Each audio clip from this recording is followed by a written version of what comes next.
Here's how to scrape Google Maps leads with real emails and phone numbers attached. Link in the description, $5 free credit, no browser to set up, no code. Let's go. Quick context if you haven't used Appify before, it's a platform that runs scrapers in the cloud for you. You're not installing anything or writing code, you just fill in a form and click Run.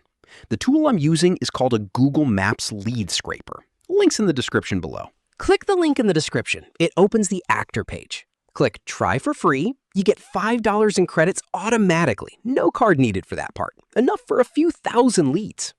Type your search. Same rule as any Google Maps scrape. Be specific. Plumbers in Chicago, Illinois. Not just plumbers in Chicago. City plus state level searches get you way more results. 3 settings worth knowing. Max number of results per query. Set this to the number of leads you want per search. Extract emails. Turn this on. It visits each business's website and pulls a real contact email. dropIfNoContact, leave on, so you only get leads you can actually reach, not empty rows. Everything else you can leave on default. Click Start.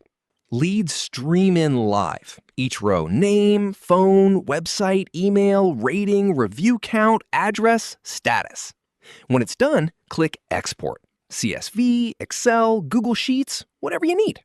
$1 per 1,000 leads. So 500 leads costs about 50 cents. Your $5 free credit covers thousands of leads before you'd ever pay anything. That's it. Start to export. Links in the description. Go grab your first list.